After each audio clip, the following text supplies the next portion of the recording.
Hello, everyone, and welcome to the HP Podcast, episode number 329. We're still just babies. Barely catching our stride at this point.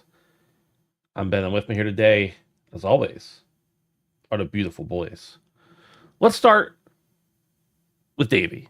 Hello, Davey. The order I introduced you is not the order of beautiful you are to me. You're both equally beautiful. I just want you to know that.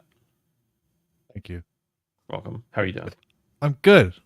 I started doing this this thing earlier this week where I've been looking up old bands I used to listen to in high school, and I went through a phase where like I was really into like emo, like skate punk, but I specifically wanted to listen to like small local indie bands, and like I would go to their shows and like listen to their CDs and stuff. And so like I have certain songs where like I don't remember the name of the song, I don't know the lyrics, but I know the tune in my head. Yeah. So I've started to look up some of these older bands, and like there's a couple where like I cannot find a trace of them anywhere. And I know I have the name of the band right because I can find like little bits and pieces, but like there was an era of music in like the late 90s, early 2000s where it's like you needed to go to a show and buy a CD because what I'm learning is the assumption that everything is made it over to Spotify and YouTube is incorrect. And yeah. I can't find this music anywhere. And again, these are tiny little bands that maybe were only around for a couple of years, but still like shaped my childhood in a way. And like, I can't find their music. And it's, we talk a lot about, digital preservation and that kind of stuff in video games. And it's like, I'm starting to see it. Anyways, I don't mean to go off on a tangent, but I'll continue your tangent. It has been nice to like really feel some nostalgia from like high school, because those are such formative years when it comes to things like music and stuff like that. So yeah, Yeah. that's Yeah, been to an my extent that I almost exclusively only listen to things, like with a few exceptions.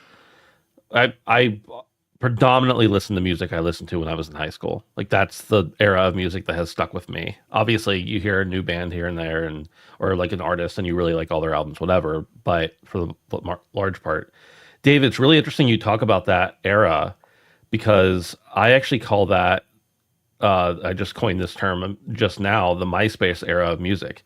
You have bands that blew up on MySpace. They started touring, they put out a few records, but all their music lived on MySpace because why would you ever need to put it anywhere else? And now MySpace is gone, and unless you have their CD, that music doesn't exist anymore, unless they've, of course, uploaded it to other platforms, other services in the years past. So there's a whole era of music where many bands who did not blow up and continue past the point of MySpace. They may have been really good, but they just didn't make it. It's gone. And that's wild. I mean, there's obviously many eras in our history of art that has disappeared almost entirely, but that's one that's in my lifetime, which isn't that long yet, and it's gone. It's crazy. Yeah.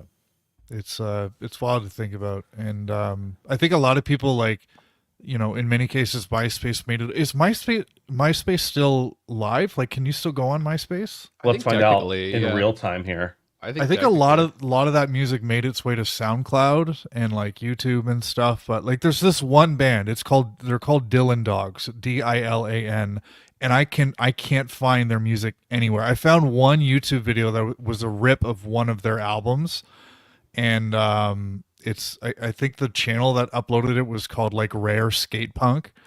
But other than that, like there's this one song that's just stuck in my head that I'm like, I need to listen to this song, and I literally cannot find it anywhere. So yeah. MySpace for a while was totally dysfunctional. Like it didn't work. You couldn't log in if you had an old account, whatever. It does seem, I just pulled it up for the first time in probably 8 years. It does seem to exist, and there's music on it, or at least some form of something. But it's not the same as it was. I know that there are bands that totally disappeared because I was in one. When we started, we were on MySpace. We had a recording and everything that we had put out and sold at shows and whatnot. But then we stopped playing before MySpace totally disappeared, and our music is not accessible anywhere except for like in the CD. I don't even know if I have a CD player anymore, other than my PlayStation probably. So like there are a lot of little regional indie bands that poof, they're gone. Disappeared. Brandon, you were gonna say something. Also, hi Brandon. What's up? What's up? I recently have been taking a trip down nostalgia lane as well, but I'm kind of in the same space Ben is, to where a lot of the music that I did listen to, I still listen to, and I've branched out a lot in different genres. But I was really into like metalcore and death metal and like technical death metal in high school. Yeah. I've recently had a bit of a resurgence into that genre, and the genre is still completely ripe with gold.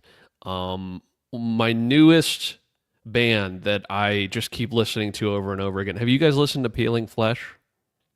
I don't think so. Dude, it's like it infuses, so it's death metal, but it like infuses hip hop elements. Now that sounds weird, but the lead singer is black, and he'll like put like clips from like Boondocks in the beginning of his like in the beginning portion of the of the song and shit. And one of them samples, you guys remember that Vine that's like, I love you, bitch. I ain't never gonna stop loving you, bitch. And then it just goes into like straight up like death metal brutality. It's fucking amazing. Yeah, so I've just been peeping back into that world, and a lot of the bands that I listened to then, not all of them, but the ones that were relatively big then, many of them have made it. Like Oceano just came out with a new album last year. Whitechapel's still making music. I think their music kind of fell off a little bit. Chelsea Grin's still making music. Whitechapel, they've been around forever. Dude, I know they are still making music. Viscera. Oh, sorry, never mind. There's that one was 2006. They started. Okay, there's another band that's something Chapel. That anyway. Some of them have unfortunately perished. Molotov Solutions still making music. So Yeah. yeah, it's crazy, man. One of my faves from back then was "And Hell Followed With," and they like I want their vinyl records so bad, but I literally don't think they were popular in a time when that was a thing, and then they stopped being a band. So Yeah. yeah, I get it though. I get it though, Davey.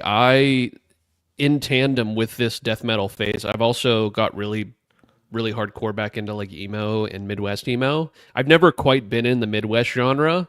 It's a very unique sound that I probably wouldn't have vibed with too much in my earlier years, but I'm really resonating with it now. So, yeah, it's just so much good music out there, dude. It's crazy. Yeah. It's wild. I'm even thinking about like artists that did go on to make it, but the way I found them was through like their first, mixtape or whatever at a local show. And maybe they've gone on to make it and their other stuff has been captured on Apple or Spotify or whatever. Right.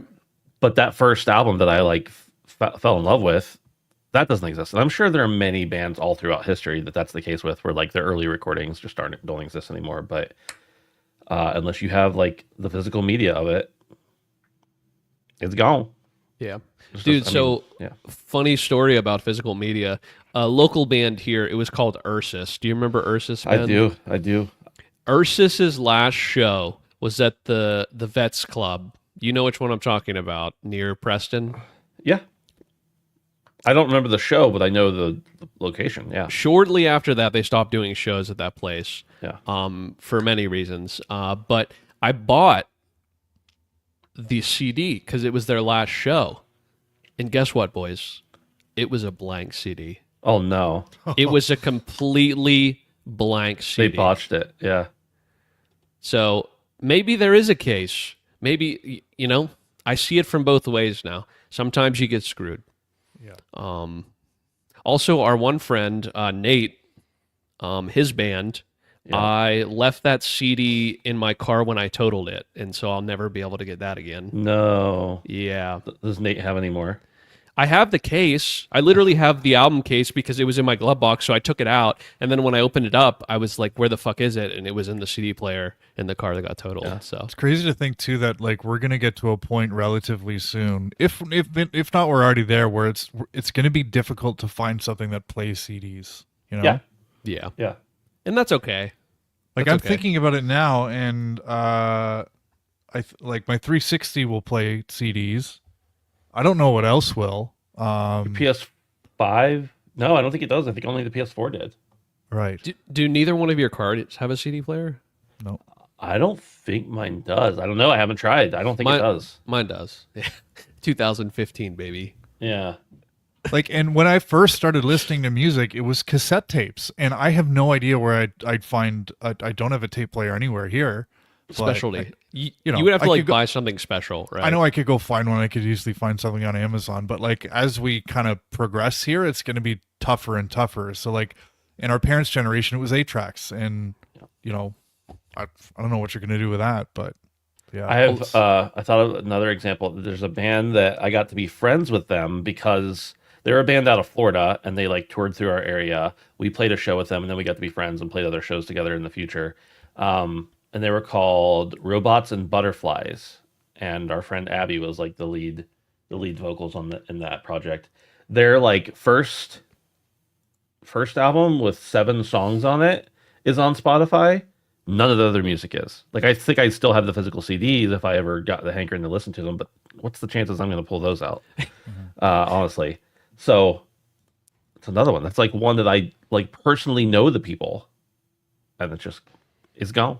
Not to get off on too much of a tangent, but Oh, I have let's a couple, do the tangent, baby. Dude, Let's go. dude, I have a couple of shows that I went to for like not Top Dog, Face Down.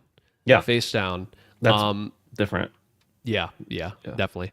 A couple Face Down shows where there were like a bunch of Face Down bands. Yeah. And I have a couple like promo, old style, like promotional things with like multiple bands on one CD. Yeah. That is some cool shit to have just to like get a time capsule of what was happening at this place at this time. I have a couple of those.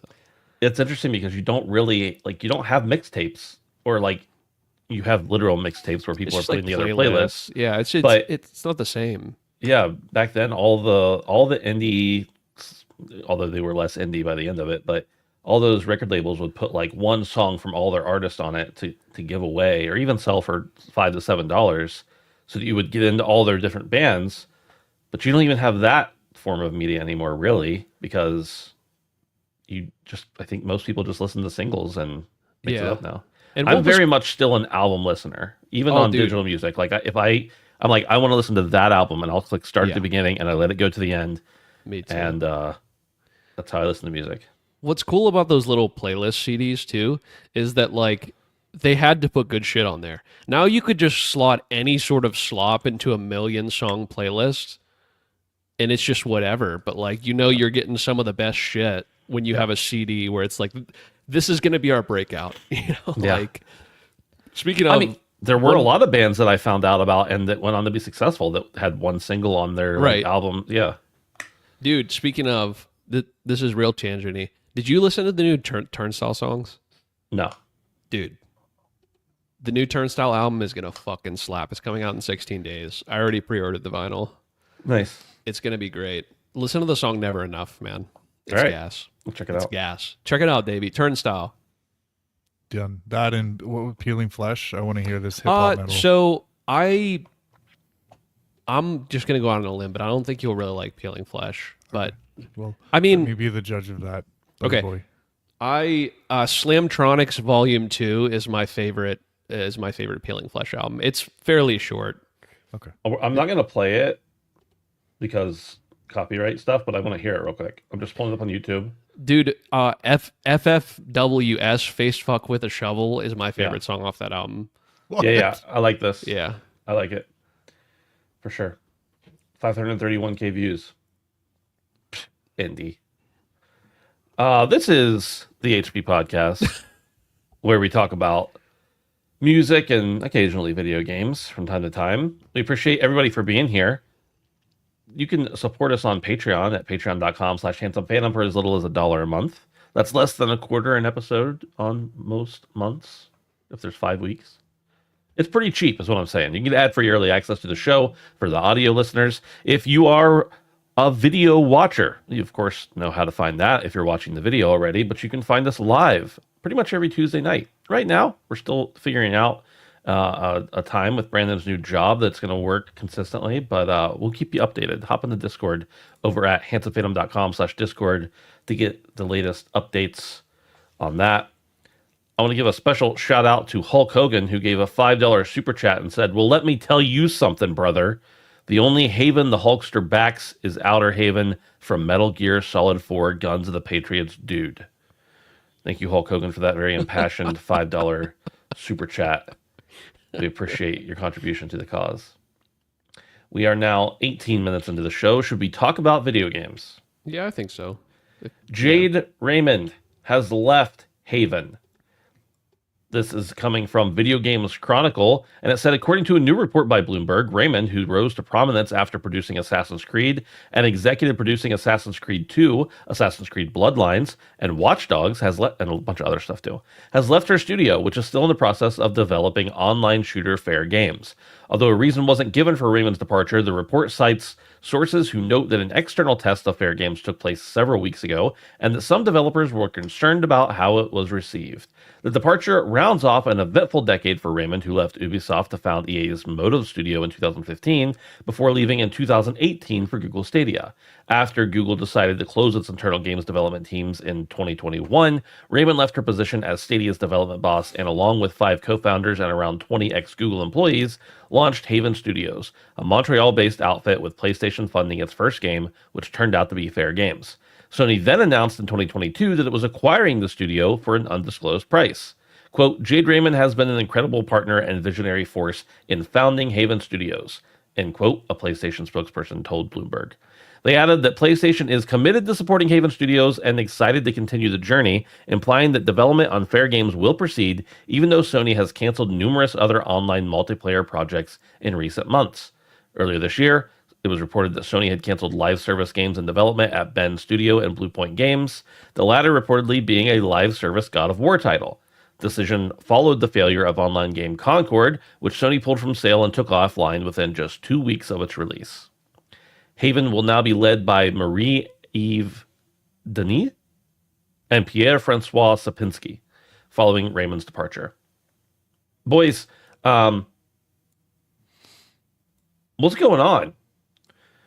Studio founders don't just leave before the game is like ready to ship. Sometimes when all their work on a game is done, it's time to find somewhere else. But that's generally like producers and stuff, not the founders. Does this spell trouble, or is it not that big of a deal? Jade Raymond obviously has a long list of things that she's done, very good things. But also, like, a lot of things she's worked on have not gone off, not been released in recent years. I just want to know, like, what's going on? Why? What's happening? Brandon, what do you think? Yeah, I mean, we've talked a lot about Sony and their live service model and how it's kind of fallen flat on its face. I mean, most notably Concord. I think there was a lot of problems there. But after that thing happened, the whole collapse of Concord, the next eye was perched upon this game, which is presumably the next big live service game Sony's going to be putting out. And we know they've struggled. So to me, this reads death. To me, this reads bad. If I were someone that had a mixed track record and I knew a game was going to come out and be incredibly poorly received, especially being that the last thing that was Sony got on the chopping block within the first couple weeks, I wouldn't want my name anywhere around that, especially if I have a mixed pass. I'm not going to continue to bet on that. This reads to me she's getting while the getting is good before the game comes out. I don't know, man. I just think Sony has lost the plot with these live service games, with these free-to-play games, and I don't think they have the right people in charge. This game has kind of looked strange from the beginning to me. Another lackluster attempt at some sort of extraction shooter or something. I don't know. I just don't think the market really needs something exactly like this right now. You could look at this besides something like Marathon, and that has a fresh look to it. At least it has a fresh look to it. You could Does it have a fresh look, Brandon? It does, bro. Look at it. It looks sexy. This CGI trailer, this unimpressive CGI trailer, yeah, it's just not doing it, man. It's just not. There's a million games like this right now. And this completely reads to me, she saw smoke, and before there was fire, she left. That's how it reads to me. Dave, I don't know if you have some sort of insightful Canadian knowledge with this situation. Maybe you heard through the maple vine. Well, Dave, Brandon seems to think this was Jade's decision. I was reading it as she was ousted. Neither one of us know that for sure, of course. Does that make it any better? What do you think? No, that makes it. I don't know. In one sense, that would make it better because she didn't abandon the project. In another sense, it makes it worse because it's like you hired her and then bought her studio and then got rid of her before it was done. That's real bad for the game. What it says about the game. I don't know which it is though. Obviously, we probably won't know. Correct me if I'm wrong, but with Fair Game $, we've only seen one CG trailer. We haven't seen gameplay or anything, right? I believe that's correct. So I want to be objective about this because I don't want to start poo-pooing on a game that we haven't actually seen. Like a CG trailer, I get it. You combine that with Sony's recent track record of this foray into these more live service type games. So I understand the kind of let's be negative about this game from the outset, but I also think we need to give it a fair chance. And we just haven't seen anything about it yet. The thing that gets me is like Jade Raymond, I don't really understand the way that her name is thrown around like as a marketing tool for a new studio because her track record is not good. So as the article just mentioned, Jade Raymond was a producer on the worst Assassin's Creed game. She was then moved up to an executive producer role amongst, the ranks at Ubisoft. And the difference between a producer and executive producer is, the producer is the Jim Halpert and the executive producer is more Michael Scott. Like, one is kind of looking at long-term strategic stuff, and the other is actually managing the creative direction of the game, or at least the production side. So I've never understood like why Jade's name is thrown around like a Neil Druckmann or Ken Levine. I'm not saying anyone has ever compared her to that, but it's just like her name alongside projects has been used in a similar sense that the others have, and she has nothing to show for it. I think she had a more direct role in Watch Dogs, and we all know how that game was received. She worked on the Stadia project, and that was a thing. I don't know what she did at EA Motive. So, I mean, I'm not trying to tear her down, but I'm also like, I don't understand why she keeps getting these big gigs, because she just hasn't produced anything like that deserves kind of, things for people to get excited about. But now to go in the direction of like real quick, Dave, my thought process on that has always been, I agree with you the way we can see, but I'm like, the people who are hiring her, no, like they're not industry outsiders that are bringing her around. Sony, when they bought the studio, surely knew something. So like, she must have some secret sauce that like people respect working with her at the very least. But I agree, from the outside looking in, it's like, why? Yeah, I don't know, but you read this article from Bloomberg, this report, and it does, based on what we've heard so far about Sony's approach to dealing with these larger new studios that they've either created or acquired, and I think I agree with you, Ben. It sounds like she was probably gently asked to leave. Which again doesn't really sound good for Fan Game $, but let's wait and see, because it could be many different things. But yeah, I don't know. I guess I just say, like, let's at least give this game a chance because it deserves it. There could have been many reasons why Jade Raymond left, but I don't know. I don't get it with her, because after she left, like, the producer role at Assassin's Creed, the franchise skyrocketed in the stratosphere. And I always go back to that because, I don't know, her name was just so much tied to the first one, and it was the worst of the entire series. So anyways, yeah. Which one are you saying is the worst Assassin's Creed?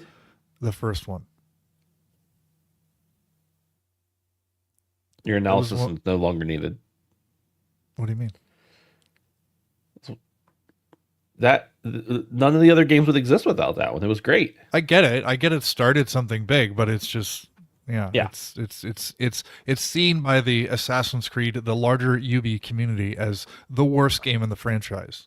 The larger Ubi community. Mind, I'm not going to go there. We have meetups.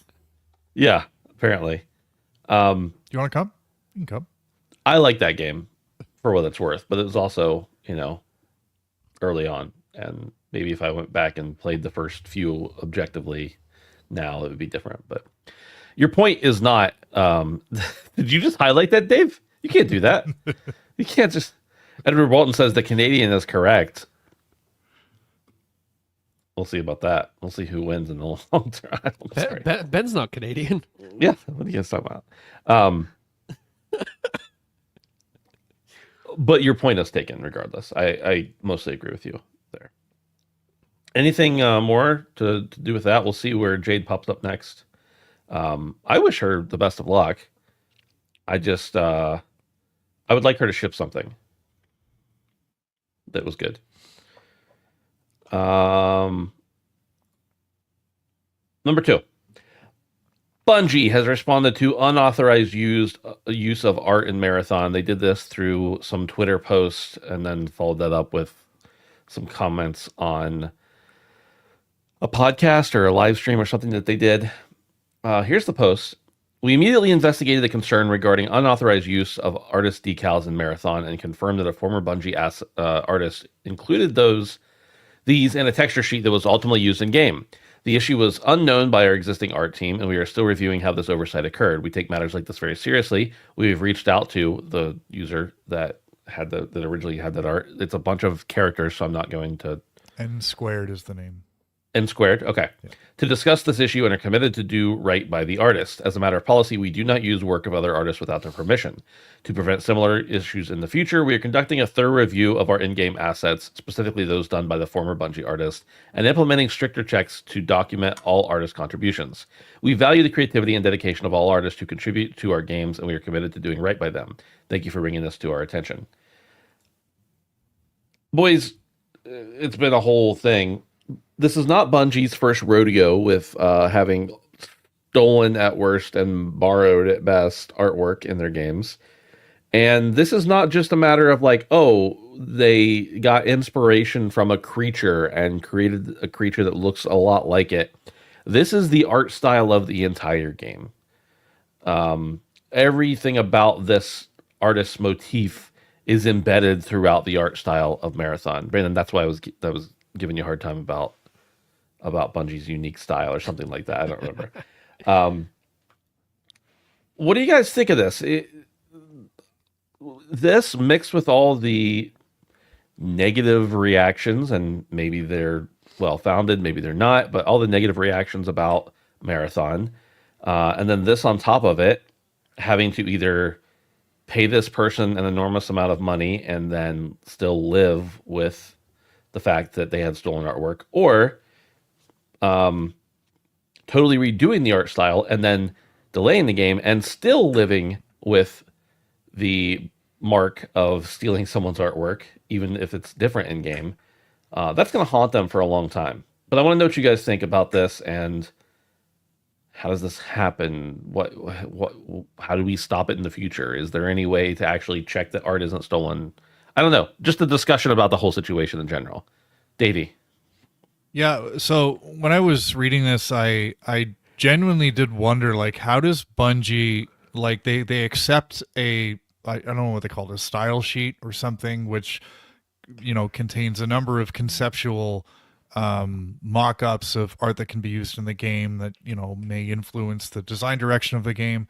And I'm just wondering, like, if you're accepting that from, maybe it's a contracted artist, maybe it's an employee who's working on a term, like, if you accept that, like, can Bungie, like, put it through a machine and do, like, a reverse image search on everything to see if, like, there's any match? Like, I'm kind of wondering, like, what they can do realistically to combat this sort of thing.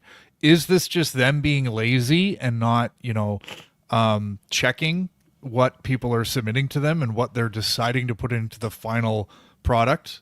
Like, I want to give Bungie the benefit of the doubt and understand, like, how can they combat this? Like, do they need to sit there and watch their artists draw these things from scratch to prevent this from happening? Like, I just don't know.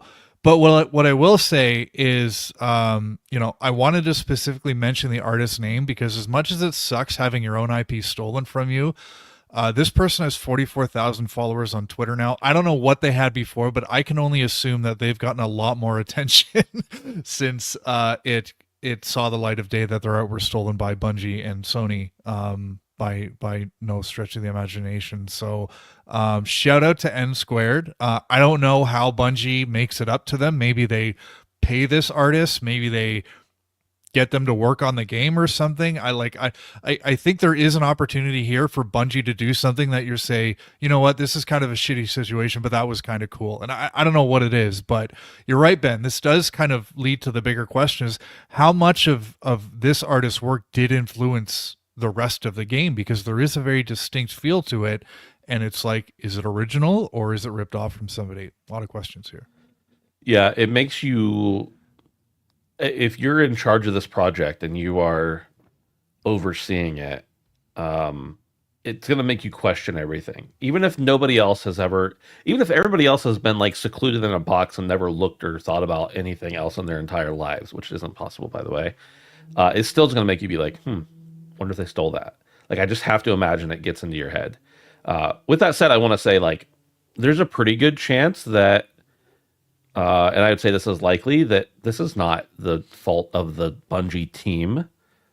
As far as like actually stealing the work, maybe not vetting it correctly, sure.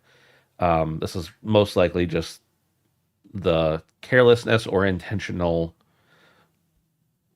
not pirating, intentional. What's the word I'm looking for? Like plagiarism. Plagiarizing of probably one person that then influenced the whole game, and that sucks.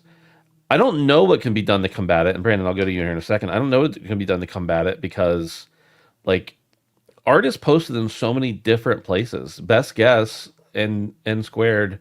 It looked like they posted this stuff on Twitter. Somebody from Bungie was following them, whether they were following them before or after they posted it, who knows? And then that influenced their work or directly copied it. There's also like the idea that maybe this person fed N squared fed their artwork into AI or AI trained on it, and then it was generated. Ideas for something were generated and then spun off of that.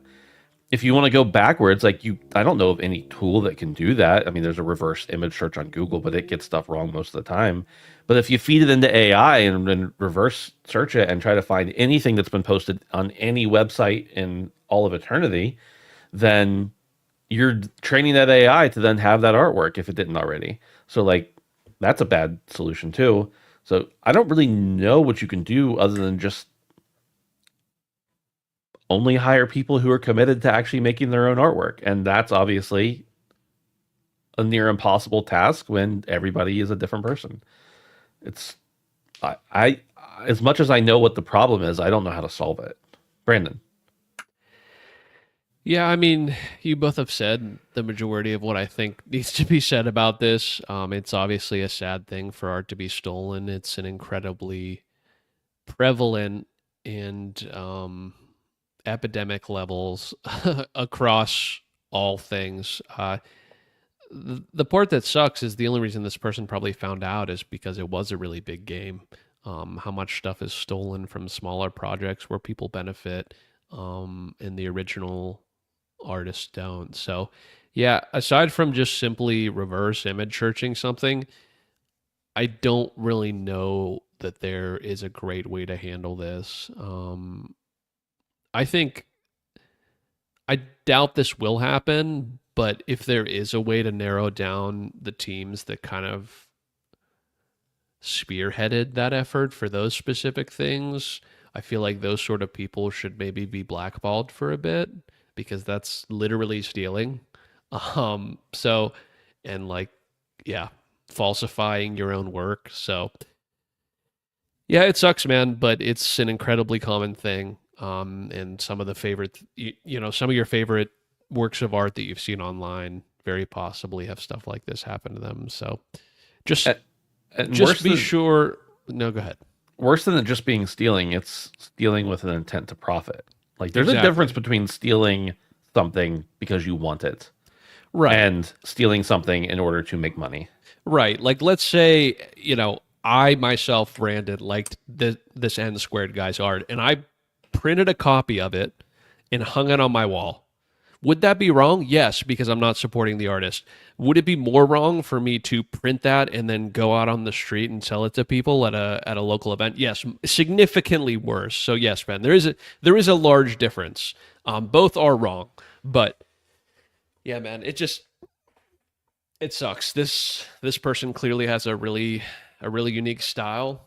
And I can't argue with you, Ben. A lot of the aesthetics of this artist are eerily similar to that of the entire art direction. So it really does make you wonder, but I don't want to go into the whole all art is derivative thing.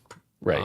I think that saying the entire art style of Marathon was based off of this guy is incredibly unlikely because then you can go back to this guy and say he was inspired by something else, and so on and so forth. But there's no excuse for this direct side by side of quite literally screen caps of this guy's stuff pasted in different ways. So that's unexcusable.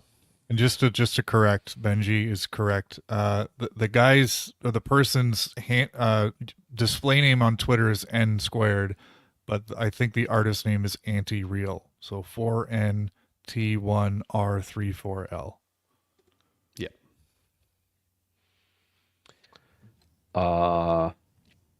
moving on. An opinion piece. This Our is buddy called. Sammy. What's that? Our buddy Sammy. Oh yeah, Sammy Barker over at Push Square wrote an opinion piece called "PS Plus Premium Members Stunned at Dramatic Decline in Quality." PS Plus Premium is slumping back into old habits. The top-tier subscription service, which arrived with the grand promise of cloud streaming and retro classics, had been on a bit of an upwards trajectory, but a series of subpar updates has since seen it come crashing down to earth. This month's sole edition is PS2 first-person shooter Battle Engine Aquila, which by all accounts is an entertaining adventure, but this one author had never heard of it until yesterday.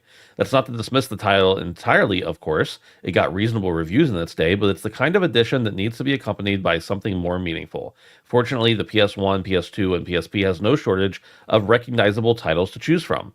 But the rollout of these retro classics has become nothing short of glacial, and they give a list of 8 or 10 games here that have come out in 2025 so far. Clearly, there's some very good games here. We're not trying to belittle what's been made available, but this does look like a list that befits the $25 premium Sony is charging. But does this look like a list that befits the $25 premium Sony is charging over PS Plus Extra? We should add that the platform holder has bundled in a handful of PSVR 2 titles into PS Plus Premium recently, which is nice, and of course you get the cloud streaming as well, which is surprisingly sturdy these days. If you've got a Portal, you can beam many of your games directly to the device. When you compare to the Nintendo Switch Online, there's a night and day difference. This year alone has seen the addition of Fatal Fury 2, Donkey Kong, Ridge Racer 64, Streets of Rage, and Wario Land 4, to name just a few. Next month, they'll also get the GameCube games. Sony's emulation has become pretty good, and many of the retro games in its catalog have been updated with trophies, which is great to see, but it needs to get better at acquiring more recognizable releases and deploying them at a quicker cadence.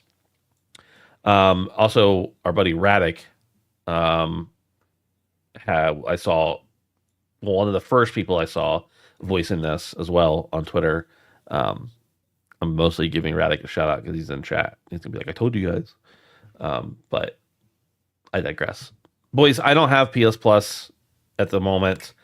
And when I did have PS Plus, it was just the base tier because the last time I had it was before they introduced all the other tiers. But what do you think about this? This is not incentive for me to want to upgrade or get the service back. Brandon, I think you're the last holdout with PS Plus. Do you still have it? No, I haven't had it since sometime last year. Yeah. Yeah. So, yeah, I don't know, man. You have to incentivize people nowadays with how expensive everything is. And I don't want to go back to the you should buy a PC argument, but like, you want to play old games, man? Like, I don't know. There's a million old games, every old game you can ever think of on Steam. And for the people playing something like this, like, you have to make it worth their while, especially when you have something like Game Pass. Yeah. Side by side with this, like, I don't quite understand. I feel like Sony gets some momentum with this, with making their premium service, and albeit it's never going to stand next to Game Pass, I don't think Sony can do that. They would have had to have built up for years by now, and I frankly don't think Sony is willing to make it that sort of product. I think they're just dipping their toes so they have something that's equal, so they could charge people a little bit extra, and to kind of see how little they can give them. And that's what this reads to me as, is we're going to do the bare minimum, and that's it. We're going to do the bare minimum, and that's it. And I hope a lot of people kind of awaken to the idea that maybe if you need PlayStation Plus, like if you want to play with your friends, great, but I would imagine most people don't pay for the extra. I know there's a fair share, clearly. At some point, they shared the stats, and you're right. I don't remember what the stats were, though.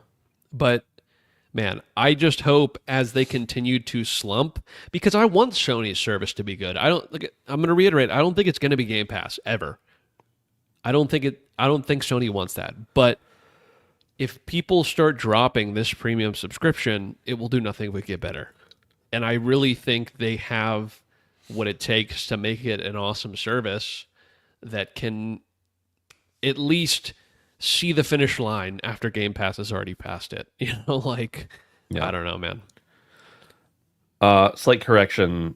slash clarification, Edward Walton rightfully pointed out the GameCube games on Nintendo Online are exclusive to Switch too. So point taken, but still, the service costs the same amount of money with those additions as it would have the month before, essentially.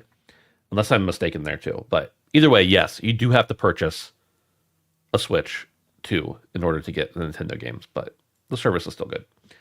Dave, your thoughts?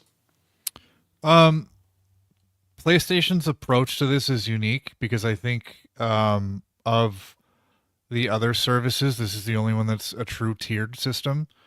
And I don't think it's working. I think it's been around 3-4 years since this was introduced. For the longest time, we had PS Plus. It would allow you to play online and you get 3 free games a month, and you used to get VR games. And then we started this catalog thing, and that was kind of the true difference between the traditional PS Plus and what we have now.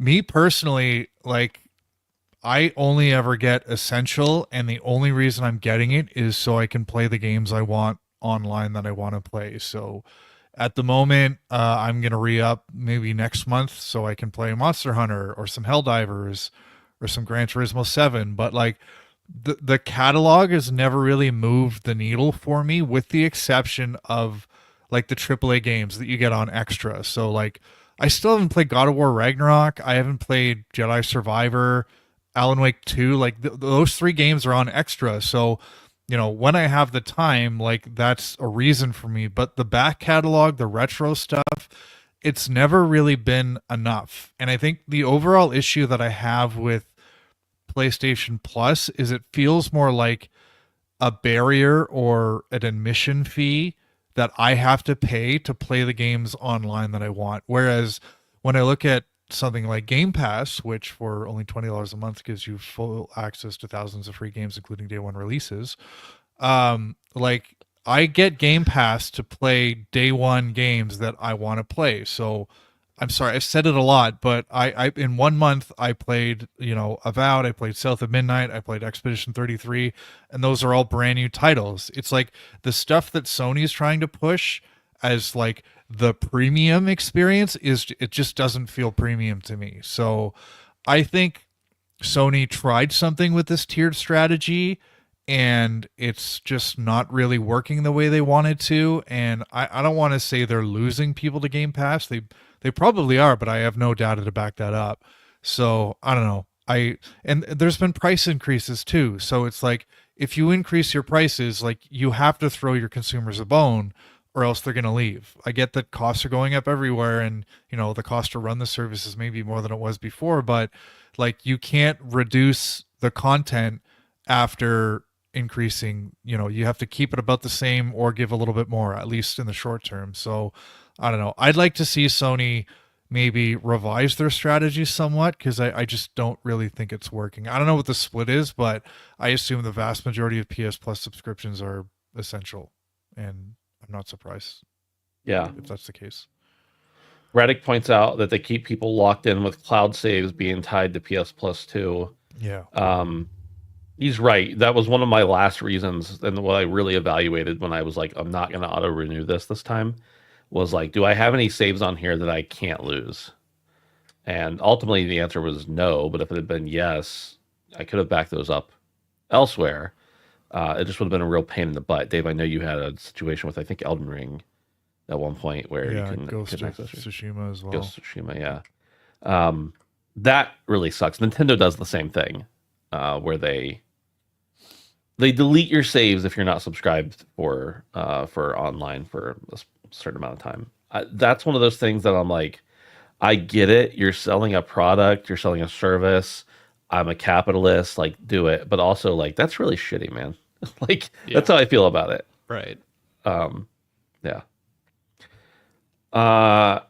Because I play so much online on PC, it's hard for me to want to go back to PlayStation. But if GTA 5 comes out and it's not on PC, and it's not one of the excluded games, GTA 6, and it's not one of the excluded games like Fortnite or Call of Duty, I'm probably going to get it again for the year or whatever. which will turn my what is likely to be $80 game into a $180 game or whatever the price for Plus is now. But that's okay because it's generational kind of multi-generational kind of game, honestly. So we'll see how it goes. Anything else there, boys? Moving on. Steady clip, which is good because we talked about early 2000s bands for half the show. Neil Druckmann, according to what is this? MPFirst.com, says Neil Druckmann, creative director of The Last of Us, recently revealed that Naughty Dog is working on another game in addition to Intergalactic.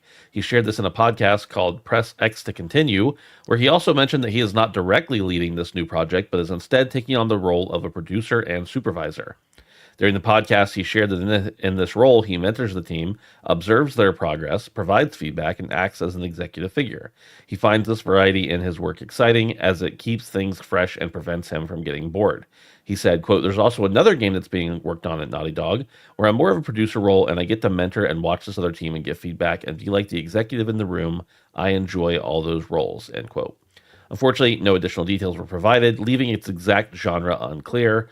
While some might speculate that it's The Last of Us Part 3, Neil Druckmann's previously stated in an interview, "Don't bet on there being more of The Last of Us," which is suggesting this is not the case.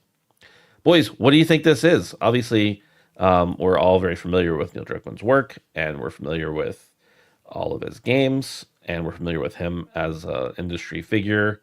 Obviously, now having moved even into TV producer and director. He's doing a lot of stuff, but the fact that there might be another game going on at Naughty Dog that we hadn't heard about before, that's news. Dave, what's Neil Druckmann working on? Or what else do you want to talk about? I feel like if I was Naughty Dog, if I was working on a brand new IP, and that was kind of like the big thing that was taking the majority of the resources at the studio, I'd like to have in my back pocket a known commodity. So if I know, that new IP is a risk. It always is. And coming from Naughty Dog, they're probably going to be okay. But there's always a chance that Intergalactic is not well received and it doesn't sell well. So I'd like to think that this is Uncharted.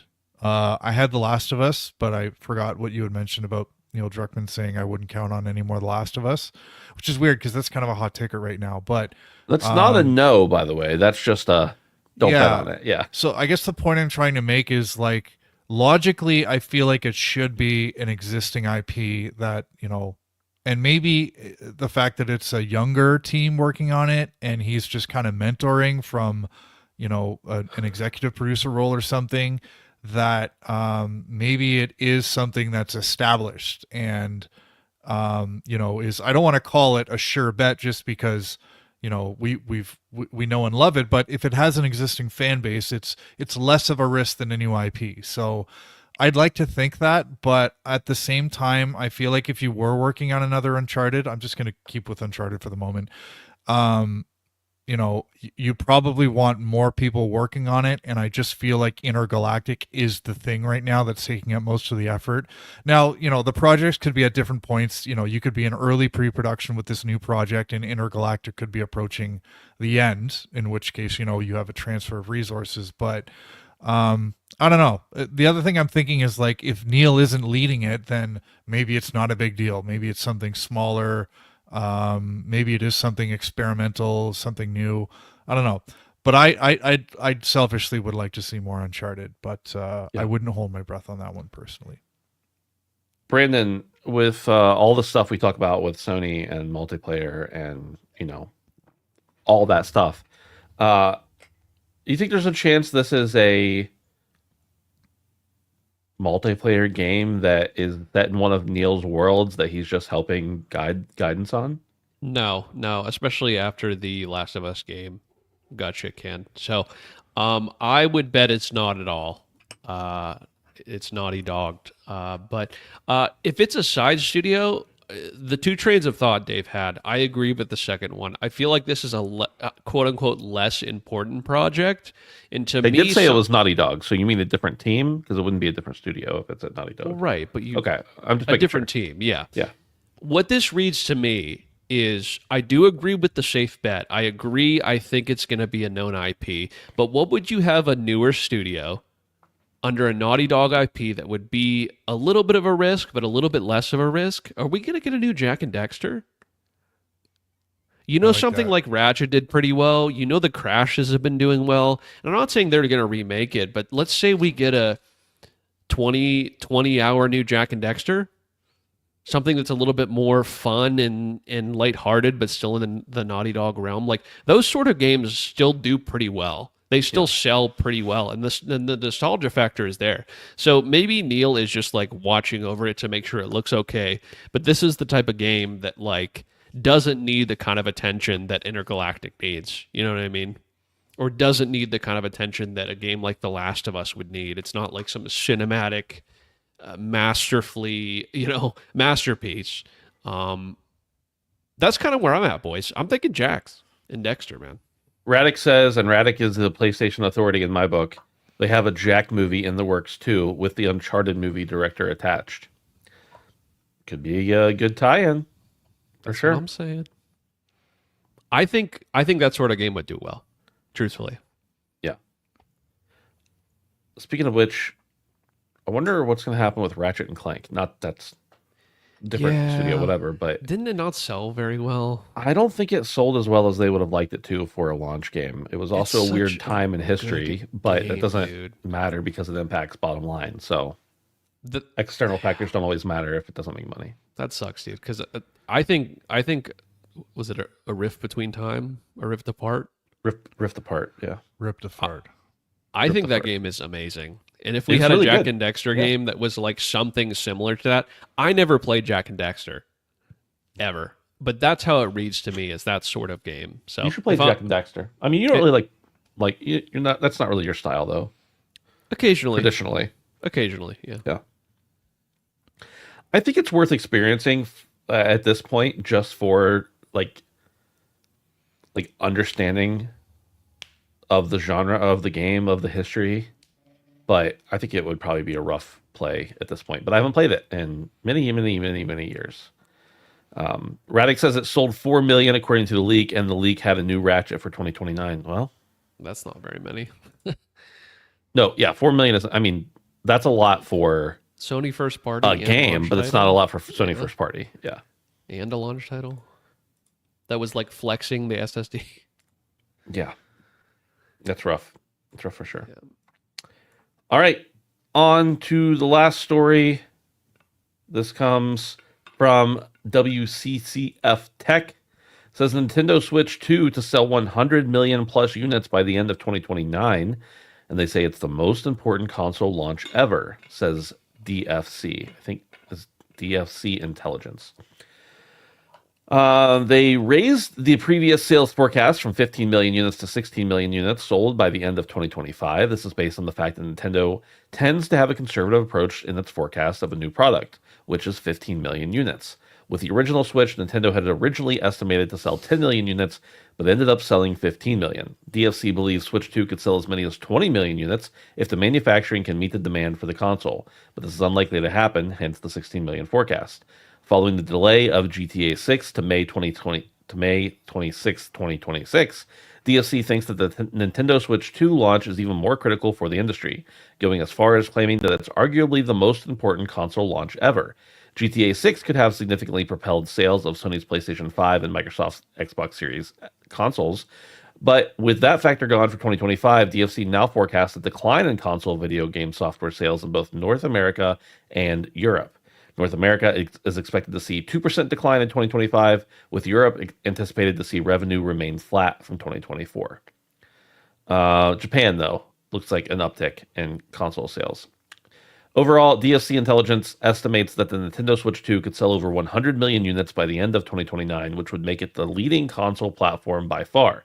As previously discussed in an interview with firm founder, CEO, and principal David Cole, DFC believes Nintendo is positioning the new consoles as a primary gaming system and could potentially become the lead partner for several third-party publishers.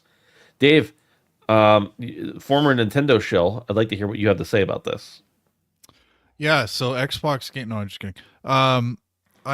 So the importance of the launch, I definitely agree with. I don't want to get into the numbers because they're forecasts, they're guesses. They're Nintendo, they'll probably sell a lot. But the reason why I think this launch is so important for the industry is I think that Nintendo is basically going to be testing out, um, and they're trying to set a new bar when it comes to pricing and trying to understand what our tolerances are for, this increased pricing model. And I think the rest of the industry is really going to be watching this very closely because Nintendo is not positioning the Switch 2 as a cutting edge piece of technology. They're positioning it as something that can play really really fun games because that's what you're going to get on Nintendo. But I think what people like over at Sony are going to be looking at this is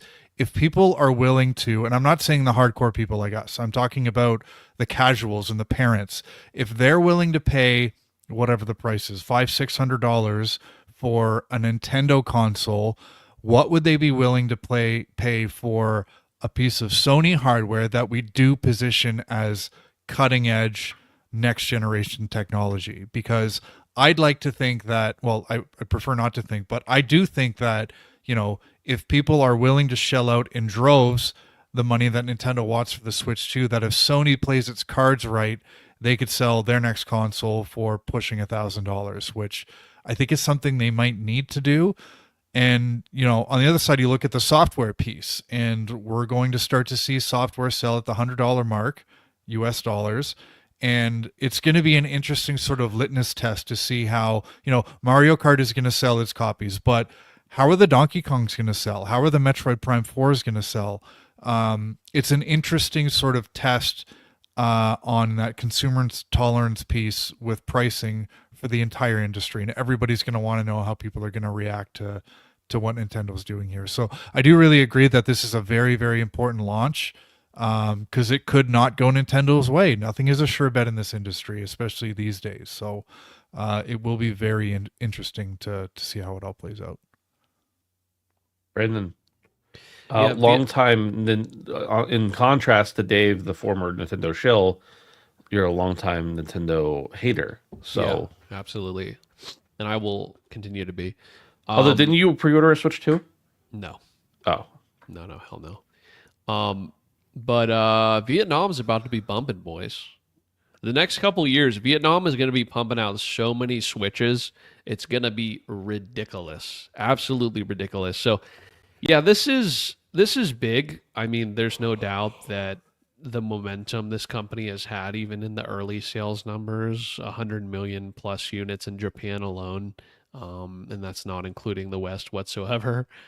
So yeah, this is marked to be an absolutely gargantuan record breaking amount of sales. I won't be one of them. I feel like every time I talk to you, you switch back and forth. Are you trying to do something clever with Switch? No, but thank you for assuming that I was. I'm I thought you said originally you were thinking about it, then you said no, hell no, and then I thought you said again that you were going to get it, and now you said no again. Am I wrong? Like, have you wavered, or am I just making this up? I'm gonna probably get one next year. Okay. Yeah, that's where I've stood for a couple months now. Is that I'm willing to wait until next year, unless something financially changes for me significantly here in the next remainder of the year. I don't really have a desire to get one before next year. Sure. I will be getting one for the From Software title. Understood. Yeah. Before that, I mean, I want to play DK, but other people I know are going to get one, so it's not that big of a deal. But yeah, I mean, this doesn't come as a surprise. I think Dave said the most eloquent piece about it with the whole changing of the market itself and how this is going to kind of be a turning point for the market and how expensive hardware and software is. We already talked about that a couple weeks ago with the new pricing scale for these games. So I think this will kind of be a shifting point for how much things cost moving forward. I mean, we've already seen the cogs of price increases start to move throughout the world. And this is going to kind of grease the cogs, if you know what I mean. So, yeah, we'll see. Yeah, understood. Boys, I think it's time to talk about what we've been playing to round out the show. Um, Dave and I are only playing one thing each, and it's the same thing. So, Brandon, I'm going to let you go first. Nice. So I have been playing Doom Dark Ages. Yeah, I didn't really watch a whole lot about this game. I watched some of the first couple trailers and then I kind of went out. There was some deep gameplay dives and stuff like that. So I came into it relatively blind. I'm a huge Doom fan. Have been a Doom fan since Doom 2 when we originally played it on my household PC. But recently, in preparation, I replayed 16 and Eternal on my PC. Originally, I had played them both multiple times on my console, but recently replayed on my PC, which was a good experience on mouse and keyboard. But Dark Ages is good. A lot of changes. I feel like they've made really iterative, iterative, iter. They've made changes through all the games that the shift from 16 to Eternal, I didn't really find very appealing to me at first. In fact, I had a hard time. I put down Eternal for a little bit and went back and ended up finishing it twice or three times now and enjoyed it for what it was worth. I haven't felt that way about Doom Dark Ages yet. I'm liking the changes that they've implemented, and I think part of that is the more boots on the ground almost feeling of Doom Guy this time around.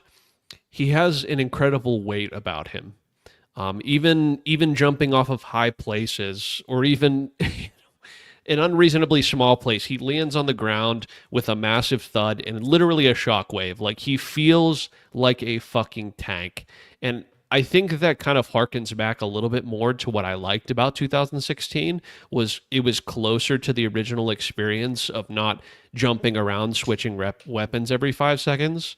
And not that you certainly can't do that in Dark Ages. Like there is an incentive to switch between weapons and certain weapons do things better than others. But yeah, man, this between that and this whole shield system and the parry system, I was unsure of the parry system in this game, but after playing it, I'm sold, man. I'm sold. I haven't turned down the parry system to be super unforgiving. There's a lot of accessibility features on this game, like a lot.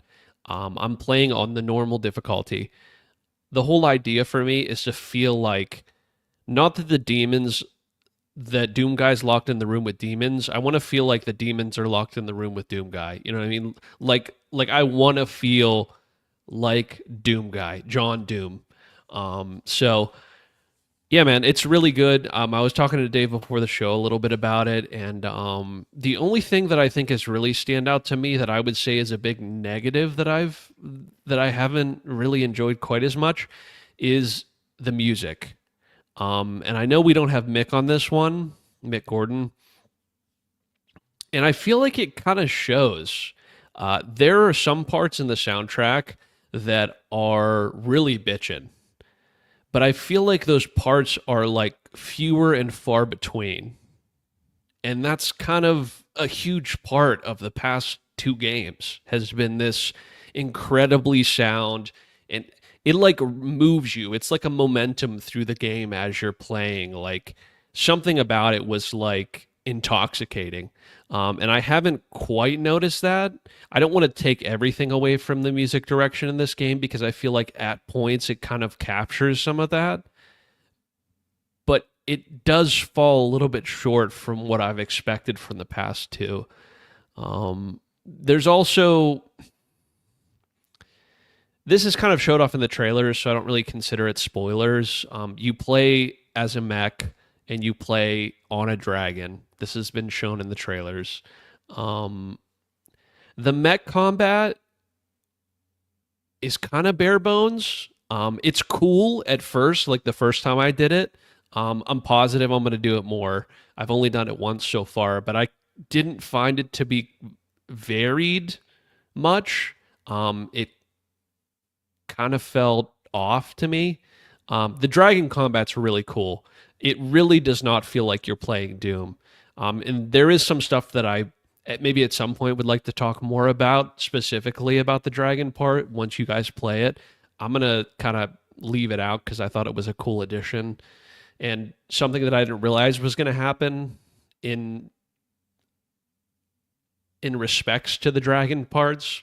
But yeah, really cool. The parry system's cool.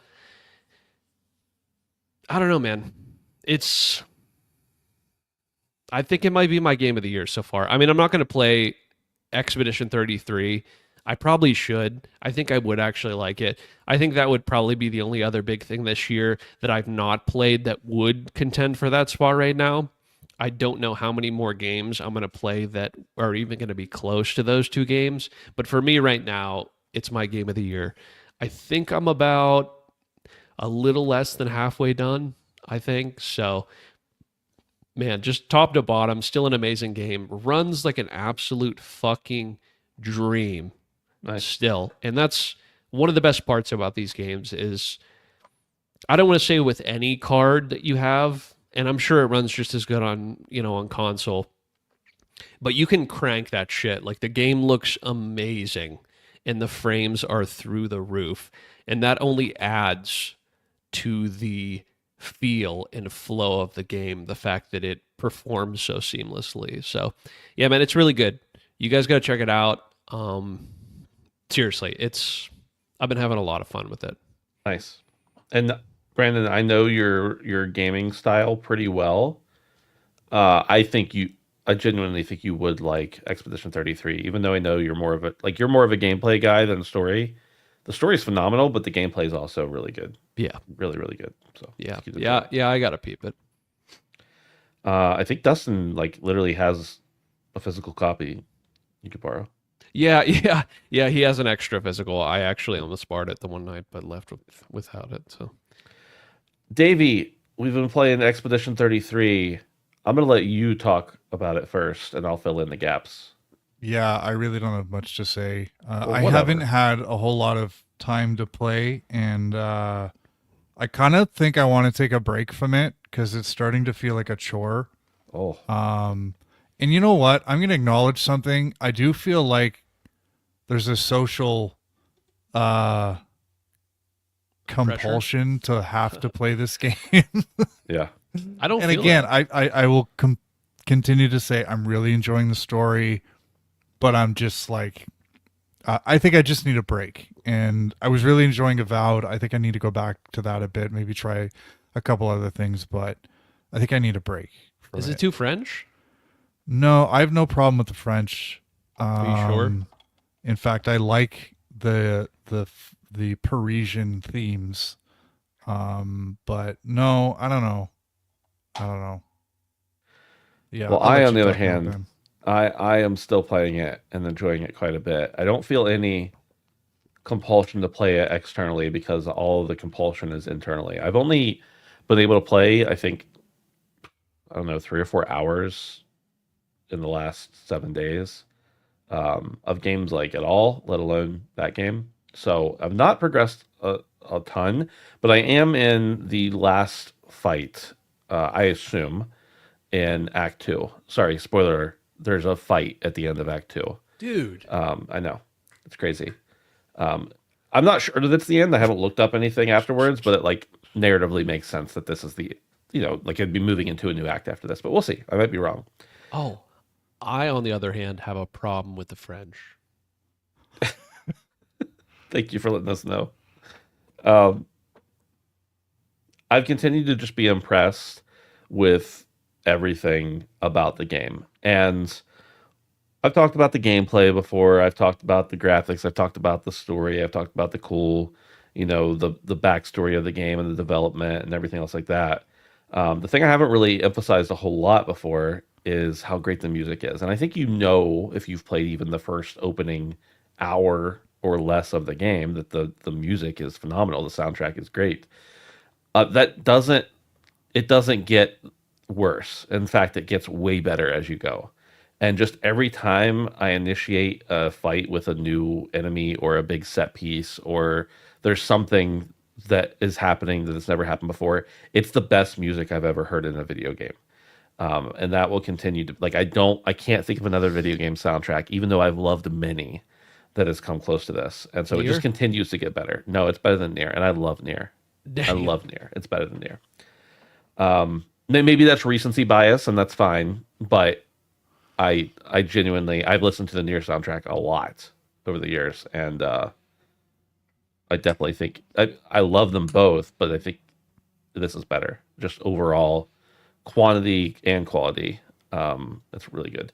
So I'm impressed at how dynamic the amount of music that there is in the game, and how it makes every part of the game feel different from the last part is keeping me like very into the experience. In addition to feeling compelled by the story and really enjoying the gameplay, I find myself like having to actually consciously slow down and look at environments because I'm so excited to get to the next thing to fight. Even if it's the same thing I just fought and it's just over there now, I want to get over there so I can fight it again because I love the combat. I think it's really great. I've really enjoyed like crafting my party. I don't usually spend a lot of like nitty-gritty time in the character building menus to like hone in my characters. I'm just like, let me slash it till it dies. But in this case, I'm like very seriously setting up, okay, this character has these abilities now. And so I'm going to make sure that the abilities of the next character feed off of those. And then with my third character, I'm going to do the same thing. And then assuming everything goes correctly, when I get back to my first character, it's going to be amplified by what the next two did. So like just really honing in that, and probably spending too much time in menus as compared to what I need to do, but I'm liking it, so it's fine. Everybody knows I get into a management sim a little more than most, and it's not that, but it's the same kind of idea that I'm just like micromanaging stuff. So I can't sing this game's praises enough. I think when I'm done with it, I probably will have some critiques overall. But moment to moment, every time I'm playing it, I'm enjoying it, and I am not looking forward to being done with it, but I really want to get to the end because I'm so invested in the story. So it's a weird conundrum where I'm like, I need to keep moving forward and not backtrack and go complete other stuff I didn't finish, which is I have to finish most of the stuff, but there's some things that I just wasn't high enough level or whatever to fight, and I'm like, okay, I got to push forward. And instead of, now that I'm high enough level, I don't want to go back to them because I want to continue to get through the story. So it'll be a bittersweet moment when I finish the game's story. That's me in E33. I think that's it for the show too. I think we're done. Boys, it's been a pleasure. Everybody else, thanks for hanging out with us. You can find us on patreon.com/handsomephantom and support us for as little as $1 a month. And you can hang out with us on Discord at handsomephantom.com/Discord. We appreciate y'all. And I hope you have a great night and a great rest of your week. And we'll see you back here next time. Goodbye. Goodbye.